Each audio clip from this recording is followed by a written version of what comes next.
Hello friends, the concept classic Delhi के YouTube channel में आपका स्वागत है। मैं शुभम कुमार आज आपकी वीडियो में स्वागत करता हूं। तो पिछले क्लास में हमने जो पढ़ा था दोस्तों, वो हमने पढ़ा था भारतीय नदी तंत्र, मतलब इंडियन रिवर सिस्टम हमने पढ़ा था। वो हमारा पार्ट 1 था। आज मैं आपके लिए पार्ट 2 लेकर के आया हूं। तो पिछले वीडियो में हमने पढ़ा था कि भारतीय नदी तंत्र में कौन कौन सी दो नदियां होती है, मतलब कहां कहां से नदियां आती है, उनका ओरिजिन कहां से हो रहा है। तो उसमें पहला था हमारा हिमालय की नदियां और दूसरा था हमारा प्रायद्वीप की नदियां। तो प्रायद्वीप की नदियों को हम बेसिकली दक्षिण भारत की नदियां भी कहते हैं। तो हिमालय की नदी हमने पिछले क्लास में कवर किया था। उसमें क्या क्या तंत्र आ रहे थे, कौन कौन से नदी तंत्र आते, वो सब हमने कवर किया था। उनकी लंबाई कहां से आती है, कहां गिरती है, वो सब हमने कवर कर लिया था। तो आज जो हम कवर करेंगे ना दोस्तों, वो हम करेंगे प्रायद्वीप की नदियां। तो आइए हम देखते हैं। देखो, प्रायद्वीप की जो नदियां आती है दोस्तों, इसको हम दक्षिण भारत की नदियां भी कहते हैं। प्रायद्वीप की नदियों को हम क्या कहते हैं? दक्षिण भारत की नदियां। प्रायद्वीप की नदियों का जो मेन स्रोत होता है ना, मतलब मेन जो सोर्स होता है, जैसे हिमालय की नदियों में क्या था, हिमनद यानी ग्लेशियर से पानी आ रहा था।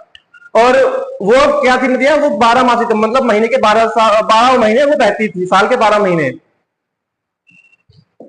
ठीक है। प्रायद्वीप की नदियों का जो मेन स्रोत होता है दोस्तों, वो होता है बारिश। मेन होता है उसका बारिश, कि जब तक बारिश गई तब तक नदियों में पानी रहेगा, जब बारिश गिरना बंद होगी तो नदियां सूख जाएगी। ठीक है। ये नदियां जो होती है ना, 12 मासी नदियां नहीं होती, साल के 12 महीना नहीं रहेगी, ये बीच में सूख जाएगी, क्योंकि बारिश हर पूरे साल नहीं होती है। इसका जो एग्जाम्पल है गोदावरी, कृष्णा, नर्मदा और तापी, ये कुछ एग्जाम्पल है। एक बार आप स्क्रीनशॉट ले लेना इसका। ठीक है। और मैं एक चीज और बता दूं कि आप जो ये तो चल रहे कि ये चैनल अभी नया है, क्या पढ़ाएगा क्या, ऐसा नहीं है दोस्तों, नॉलेज सबके पास है। ठीक है। आप बस अपना सपोर्ट दिखाओ, कोई भी एकदम से 1 मिलियन पर नहीं पहुंचता है। हमने भी 0 से शुरू किया, आज हमारे 300 को सब्सक्राइबर। आप सपोर्ट दिखाओ, हम 1K भी करेंगे और 1 मिलियन भी करेंगे। ठीक है। तो आप एक बार स्क्रीनशॉट ले लो। और मैं ये भी बता दूं कि हम जो पढ़ा रहे हैं ना, वो भी हम डेप्थ में पढ़ा रहे हैं, क्योंकि हमारा ऑफलाइन बैच भी चलता है। तो ऐसा नहीं कि हमने कहीं से पढ़ करके यहाँ हमने पढ़ा दिया, ये चीज नहीं है। हमारा ऑफलाइन बैच भी चल रहा है। तो अगर आपने स्क्रीनशॉट ले लिया होगा, अब मैं आगे दिखाता हूं। देखो, दक्षिण भारत की नदियों में 2 प्रकार होते हैं। कौन कौन से 2 प्रकार होते हैं? एक तो होता है दोस्तों हमारा ईस्ट फ्लोइंग रिवर, मतलब जो नदियां पूर्व की ओर बहती है हमारी, ईस्ट फ्लोइंग रिवर। और दूसरा होता है दोस्तों हमारा वेस्ट फ्लोइंग रिवर, मतलब पश्चिम की ओर बहने वाली नदियां। जैसे हमने हिमालय वाले में देखा था, हिमालय की नदियों में क्या भारतीय नदियों में 2 टाइप देखे थे, एक हिमालय की नदियां और एक प्रायद्वीप की नदियां। ठीक है। वैसे ही प्रायद्वीप की नदियों में भी 2 टाइप है, एक ईस्ट फ्लोइंग रिवर, मतलब ईस्ट की ओर, पूर्व की ओर बहने वाली नदियां, और दूसरा होता है पश्चिम की ओर बहने वाली नदियां। ठीक है। अब आगे देखो,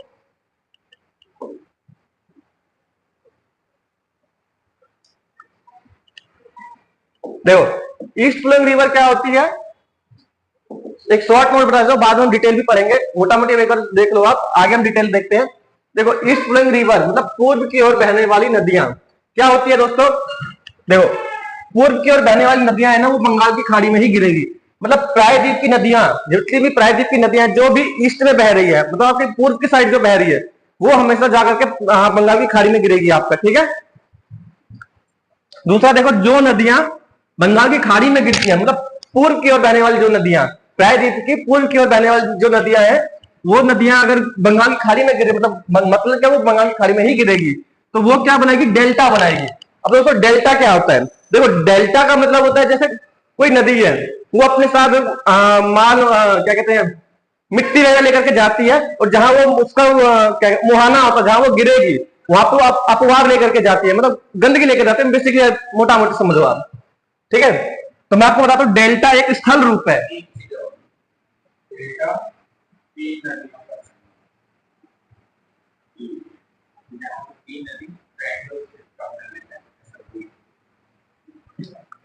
देखो, डेल्टा एक स्थल रूप है जो तब बनता है जब कोई नदी अपने मुहाने पर समुद्र या झील में मिट्टी, गाद, तलछट जमा करती है, तो उसे डेल्टा कहते हैं।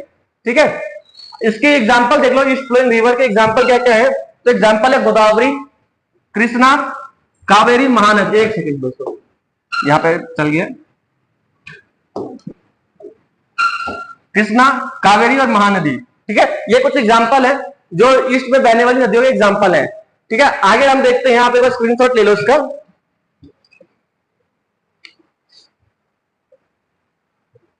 देखो, आगे है, हमने 2 टाइप देखे थे, एक ईस्ट में बहने वाली नदियों के और एक हमने देखा था वेस्ट में बहने वाली नदियों के। तो देखो, हम ईस्ट हमने पढ़ लिया।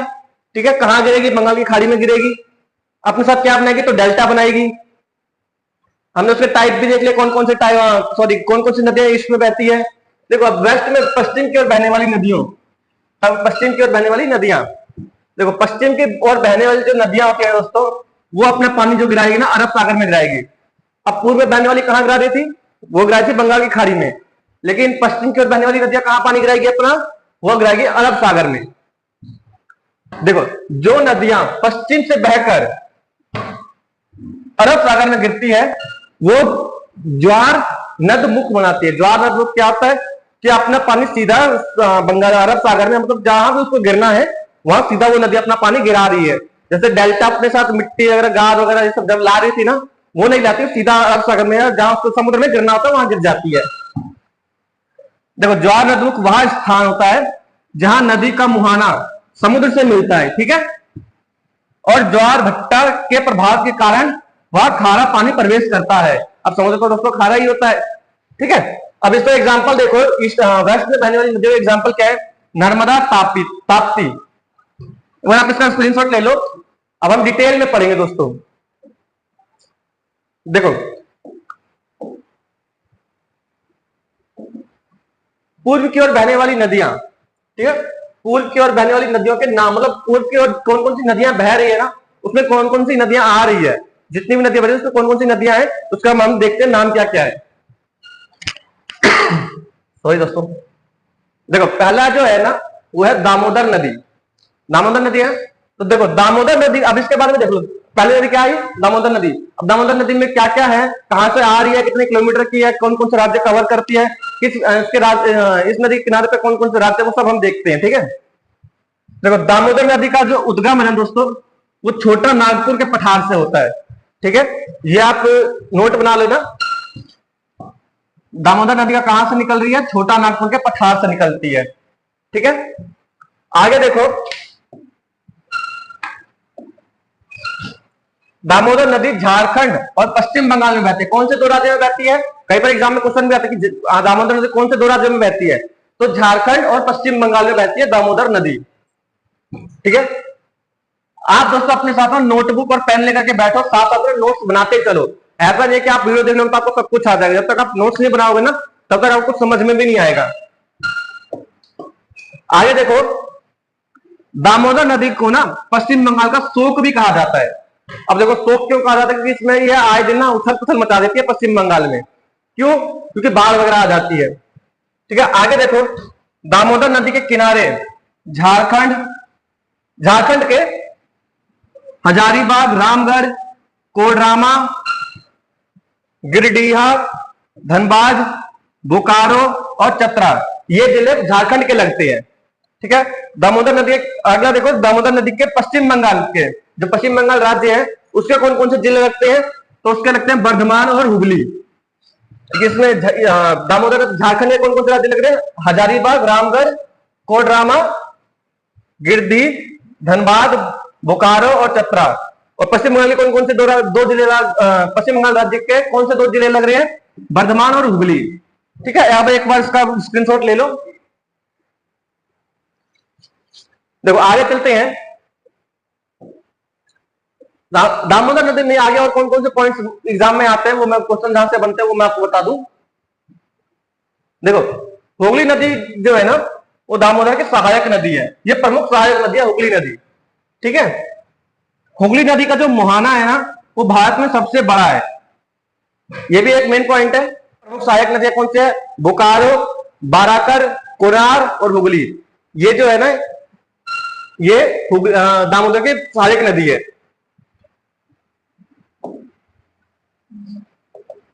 अगला पॉइंट देखो, दामोदर नदी भ्रंश घाटी में बहती है। कौन सी घाटी में बहती है, भ्रंश घाटी में।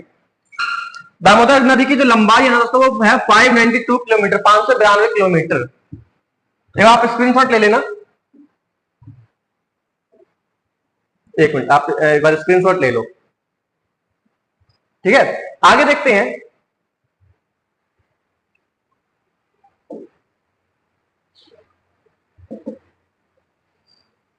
देखो पूर्व की ओर बहने वाली नदियों में पहला हमने देख लिया कौन सी, दामोदर नदी। दूसरा कौन सी नदी है, स्वर्ण रेखा नदी।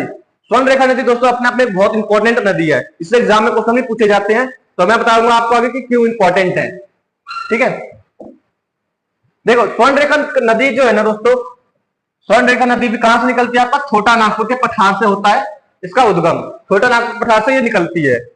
देखो स्वर्ण रेखा नदी जो है उसकी खास बात क्या है कि इसकी रेत में जो है ना कभी कभी सोने के कण मिलते हैं। यही एक कारण है कि ये एग्जाम में पूछी जाती है ये वाली नदी की स्वर्ण रेखा नदी किस नदी के कण में सॉरी किस नदी के रेत में सोने के कण निकलते हैं। तो ऐसा नहीं है कि आप वहीं जाकर के बैठ जाओगे रेत निकालने कि भाई ऐसे ही पैसे आ जाएंगे, ऐसा कुछ तो बहुत कम कण मिलते हैं लेकिन मिलते हैं। अगला देखो, स्वर्ण रेखा नदी बहुत प्रदूषित है। अब प्रदूषित क्यों है? क्योंकि इसके आसपास जो है दोस्तों बहुत सारे इंडस्ट्रीज है, बहुत सारे उद्योग है। अब देखो जिस नदी के आसपास उद्योग इंडस्ट्री रहेगी वो नदी तो वैसे पॉल्यूटेड हो जाएगी। तो सबसे ज्यादा पॉल्यूटेड नदी कौन सी है? स्वर्ण रेखा। स्वर्ण रेखा नदी जो दोस्त है ना दोस्तों वो झारखंड, पश्चिम बंगाल और उड़ीसा इन 3 राज्यों से होकर के गुजरती है। आप एक बार स्क्रीनशॉट लेंगे उसका। आगे देखते हैं, स्वर्ण नदी में अगला जो पॉइंट है ना दोस्तों वो है ये नदी मतलब स्वर्ण रेखा नदी। कौन सी नदी? स्वर्ण रेखा। स्वर्ण रेखा नदी झारखंड के रांची जिले के नगड़ी गांव में चुआ है, मतलब झारखंड में रांची जो है रांची जिले के ना नगड़ी गांव चुआ से निकलती है। स्वर्ण नदी की कुल लंबाई कितनी है? 474 किलोमीटर लंबाई है। यह नदी किसी दूसरी नदी से नहीं मिलती बल्कि सीधा बंगाल की खाड़ी में गिरती है। मतलब ये किसी और नदी की सहायक नदी नहीं है, सीधे बंगाल की खाड़ी में जाकर के गिर जाएगी। अगला पॉइंट देखो, इसकी जो प्रमुख सहायक नदी है वो कौन सी है? कांची और करकरी। ठीक है, मतलब स्वर्ण नदी किसी की सहायक नहीं, लेकिन स्वर्ण नदी की कौन सी दो नदियां सहायक है? कांची और करकरी। आगे देखो, माना जाता है कि करकरी नदी से बहकर सोने के कण स्वर्ण रेखा में मिल जाते हैं। अभी हमने पीछे पढ़ा था कि भाई सोने के कण मिलते हैं इसकी रेत में, तो कहां से मिलते हैं? मतलब ऐसा मान रहा था कि मे भी हो भी सकता है, मे भी ऐसा नहीं भी हो भी सकता है। तो करकरी नदी जो है ना जो उसकी सहायक नदी है, मान रहा था कि वहीं से स्वर्ण कण मतलब सोने के जो कण है ना स्वर्ण रेखा नदी में मिलते हैं। आगे देखो,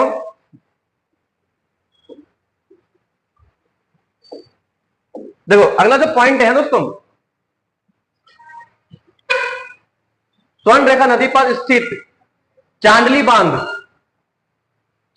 बांध झारखंड की सबसे ज्यादा देखी जाने वाली जगहों में से एक है।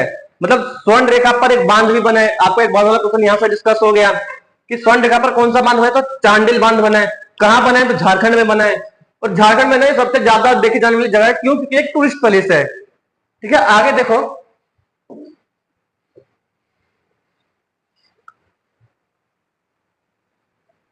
ये सब मैंने पढ़ा दिया। हाँ ये देख लो आप एक बार,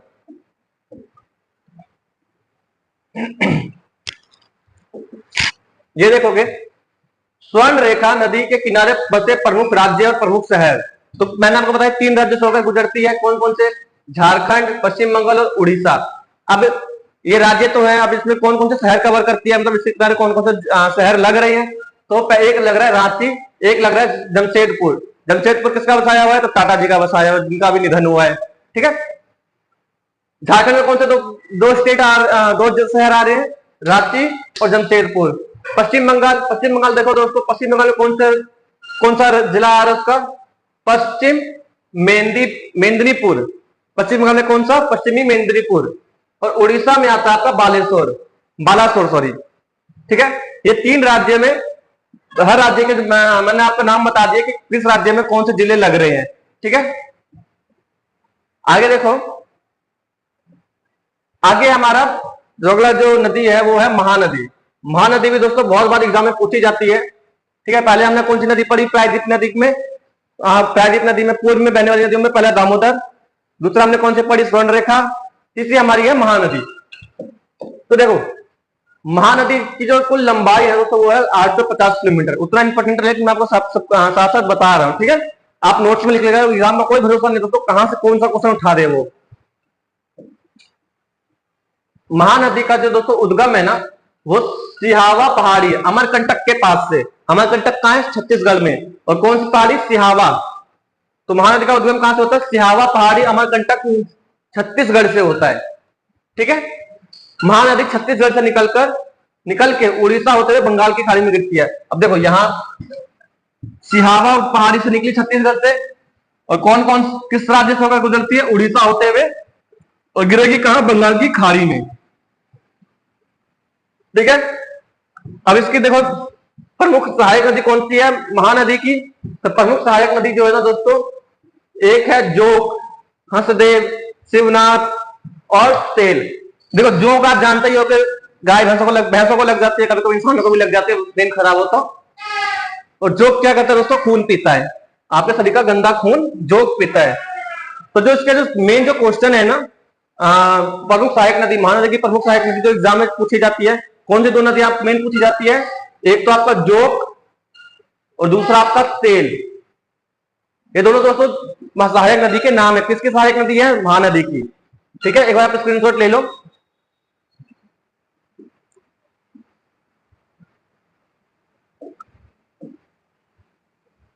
देखो आगे जो इसका पॉइंट है, महानदी को उड़ीसा की शोक भी कहा जाता है।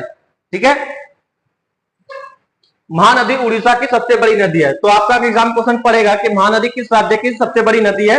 तो किस राज्य की है दोस्तों? उड़ीसा राज्य की सबसे बड़ी नदी है। उड़ीसा में हीराकुंड हीराकुंड बांध भी बना है, जो इसी नदी पर बना है। तो देखो आपको यहां से दो क्वेश्चन क्लियर हो रहे हैं कि हीराकुंड बांध, ठीक है, एक मिनट, तो देखो हीराकुंड बांध कहां बना है? तो उड़ीसा में बना है। और किस नदी पर बना है? तो महानदी पर बना है हीराकुंड बांध।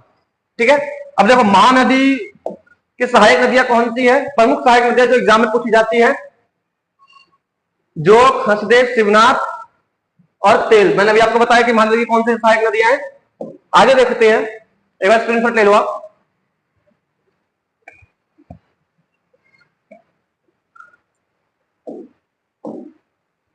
देखो महानदी छत्तीसगढ़ और उड़ीसा दो राज्यों से होकर के निकलती है। कौन कौन सी? एक छत्तीसगढ़ और एक उड़ीसा, दो राज्यों से होकर के महानदी निकलती है। अब देखो छत्तीसगढ़ में कौन कौन से शहर कवर करती है? ये छत्तीसगढ़ के कौन किनारे बसे शहर? तो धमतरी, कांकेर, चरामा, रजिमा, चंपारण, आरंग, सिरपुर, शिवरी नारायण। तो ये इसमें तो जो दोस्तों मेन है ना, जो मेन पूछा जाता है, एक तो ये धमतरी पूछा जाता है, कांकेर पूछा जाता है, और आपका चंपारण पूछा जाता है, शिवरी नारायण पूछा जाता है, जो मेन पूछे जाते हैं एग्जाम में। कि बताओ भाई कि धमतरी किस नदी के किनारे बसा शहर है? तो किस नदी के? महानदी के। ठीक है, अब हमने छत्तीसगढ़ के जो शहर है जो महानदी के किनारे बसे हैं वो तो हमने पढ़ लिया। अब हम उड़ीसा नदी के किनारे बसे शहर देखते हैं। तो उड़ीसा में महानदी के किनारे बसे शहर कौन से हैं? संबलपुर, बालंगीर और कटक। ये तीन जिले हैं, आप याद कर लीजिएगा। ठीक है, आप एक बार स्क्रीनशॉट ले लो उसका।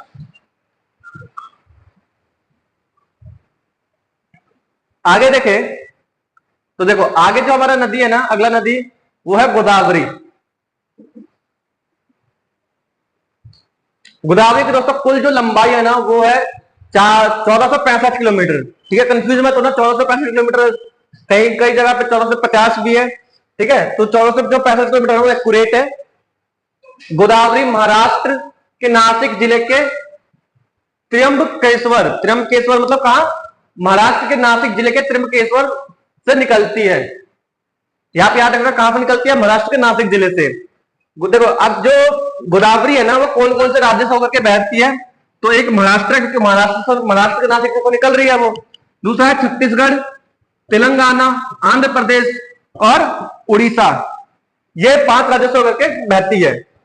गोदावरी को जो दोस्तों है, गोदावरी को दक्षिण की सबसे बड़ी नदी भी कहा जाता है। ठीक है, आगे देखिए, आप स्क्रीनशॉट लेना चाहो तो ले लो।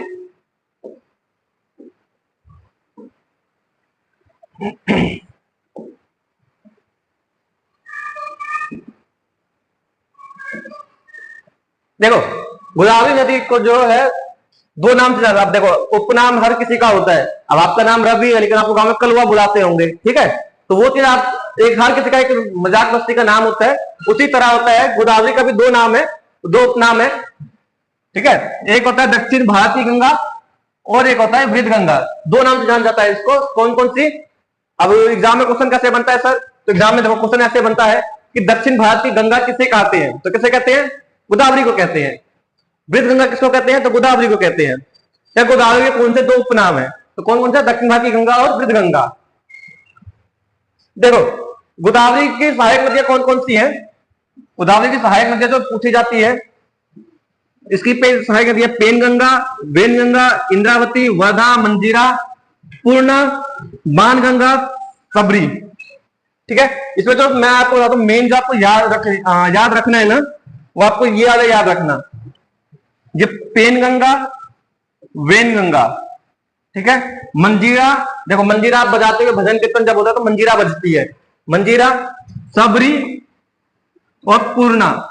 ये जो मैंने आपको अभी येलो कलर में जो हाईलाइट किए ना, ये क्वेश्चन, इससे क्वेश्चन आते हैं कि ये नदी किसकी सहायक नदी है, ठीक है।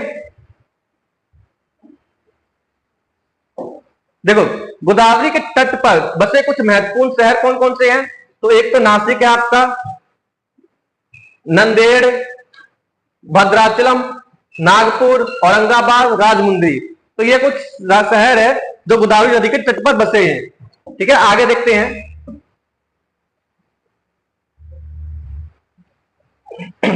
देखो अगला नदी जो है ना दोस्तों वो है कृष्णा। कृष्णा भी एक बहुत इंपॉर्टेंट नदी है। देखो कृष्णा की लंबाई कितनी है दोस्तों? 1400 किलोमीटर। कृष्णा दक्षिण भारत की दूसरी सबसे लंबी नदी है। ये मेन क्वेश्चन बनता है कि दक्षिण भारत की दूसरी सबसे लंबी नदी कौन सी है? तो कृष्णा नदी है। कृष्णा नदी मध्य भारत के महाराष्ट्र, कृष्णा नदी कहां से निकलती है? मध्य भारत के महाराष्ट्र राज्य में महाबालेश्वर के पास पश्चिमी घाटी है। कहां पश्चिमी घाटी कहां पर है? मध्य भारत के महाराष्ट्र राज्य में महाबलेश्वर है, उसके पास क्या है? पश्चिमी घाटी है। वहां से कौन सी नदी निकलती है? हमारी कृष्णा नदी। यह आप याद रखना, कृष्णा नदी भारत के महाराष्ट्र, कर्नाटक, आंध्र प्रदेश और तेलंगाना, इन चार राज्यों से करके नदी निकलती है। कौन सी? कृष्णा नदी। कौन सी? महाराष्ट्र, कर्नाटक, आंध्र प्रदेश और तेलंगाना, ये चार राज्य हैं जहां से हमारी कौन सी नदी निकलती है दोस्तों? कृष्णा नदी। कंफ्यूज नहीं होना है, सब याद करके चलना है। स्टैटिक जीके क्या दोस्तों? रट्टाफिकेशन है। आप इसको रट्टा मार के याद कर लो, आपके दिमाग में बैठी रहेगी ये चीजें। देखो कृष्णा नदी की सहायक नदियां कौन सी है?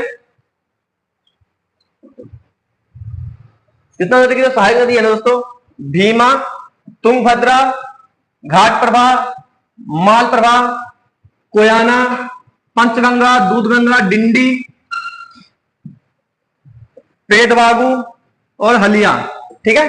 आप एक बार इसका स्क्रीनशॉट ले लो क्योंकि ये इंपॉर्टेंट है, एग्जाम में पूछे जाते हैं।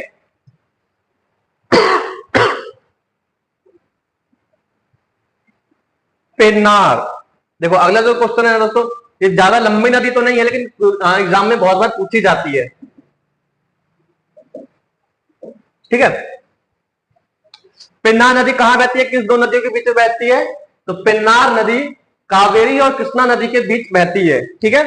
पेन्नार नदी की लंबाई कितनी है दोस्तों? 527 किलोमीटर उसकी लंबाई है। यह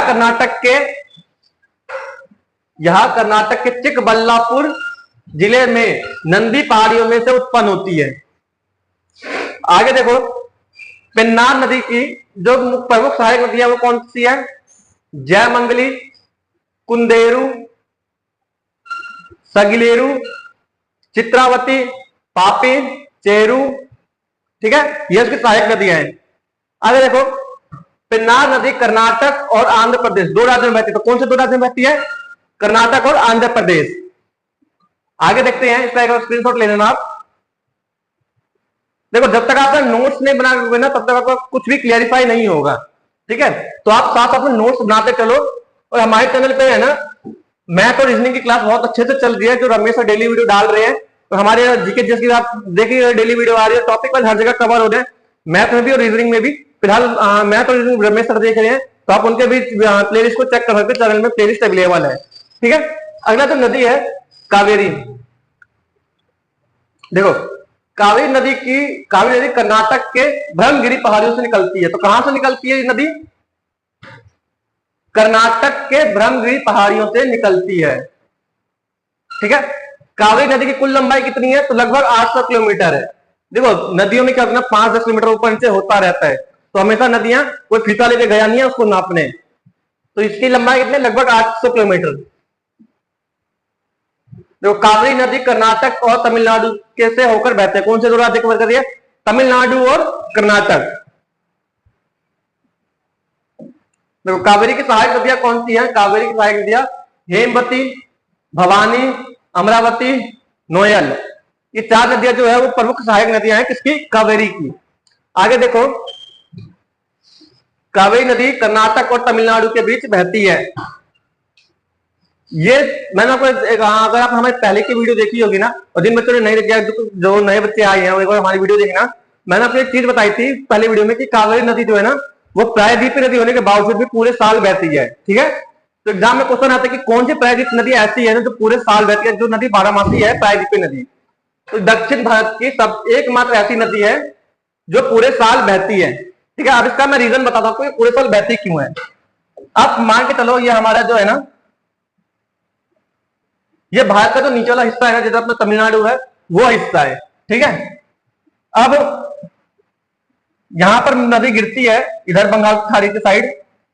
अब ये इंपॉर्टेंट क्यों है कि क्यों पूरे साल बहती है? क्योंकि एक तो इसको कभी 6 महीना को आप इस नदी को इधर से मानसून मिलता है और 6 महीना नदी को इधर से मानसून मिलता है। तो इसी कारण ये पूरे साल बहती है प्रायद्वीप नदी होने के कारण भी, क्योंकि प्रायद्वीप नदी किस पर डिपेंड है? वर्षा पर। अब इसको देखो 6-6 महीने 2 साल में 6-6 महीने पूरे साल इसको पानी मिल रहा है, तो ऑब्वियसली बात है नदी सूखेगी नहीं कभी। ठीक है। तो इसीलिए इंपॉर्टेंट होती है कौन सी नदी? कावेरी नदी। आज की वीडियो में आपके लिए इतना ही। अगर आपको हमारी वीडियो अच्छी लगे तो चैनल को लाइक कर देना, वीडियो को लाइक कर देना, चैनल को सब्सक्राइब कर देना और शेयर कर देना अपने दोस्तों के साथ या उन बच्चों के साथ जो महंगे इंस्टीट्यूट की फीस नहीं दे पा रहे लेकिन तैयारी करना चाहते हैं। हमारा जो मोटिव है दोस्तों वो है कि देश का हर बच्चा तैयारी करे, हर बच्चा अपना भविष्य बनाए। ठीक है। ऐसा नहीं है कि आप अकेले बनाना चाहो या आप शेयर करोगे तो कॉम्पिटिशन ज्यादा हो जाएगा। दोस्तों कॉम्पिटिशन तो वैसे भी बहुत है, लेकिन आपको क्या चाहिए? एक सीट चाहिए। आप उस एक सीट के लिए हम तैयारी करवा रहे हैं आपको, तो आप चैनल को सब्सक्राइब कर दो। देखो आपका जो लाइक सब्सक्राइब होता है ना वो हमारा मोटिवेशन होता है कि बच्चों को और नई नई वीडियो देनी है। ठीक है। और बाकी अब रमेश सर की क्लास चल रही है, मैथ और रीजनिंग के बहुत अच्छी तरह से पढ़ाते हैं, वो काफी अनुभवी भी हैं, तो आप उनका ना प्लेलिस्ट चेक करिएगा। अब हम जो सोच रहे हैं दोस्तों, हम एक टाइम फिक्स कर रहे हैं, आप मैं डिस्क्रिप्शन में या कमेंट में डाल दूंगा किस टाइम हम कौन से सब्जेक्ट की वीडियो डालें। ठीक है। जैसे मैथ कितने बजे डलनी है, रीजनिंग कितने बजे डलनी है, जीके जीएस कितने बजे आप देखना चाहोगे उस हिसाब से हम वीडियो बना करके डाल देंगे। अभी तो हम ये करेंगे, लेकिन बाद में चल के हम लाइव का भी शुरू करने वाले, तो अपना सपोर्ट ना बनाए रखना हमारे साथ। ठीक है। तो आज के लिए इतना ही। Thank you very much.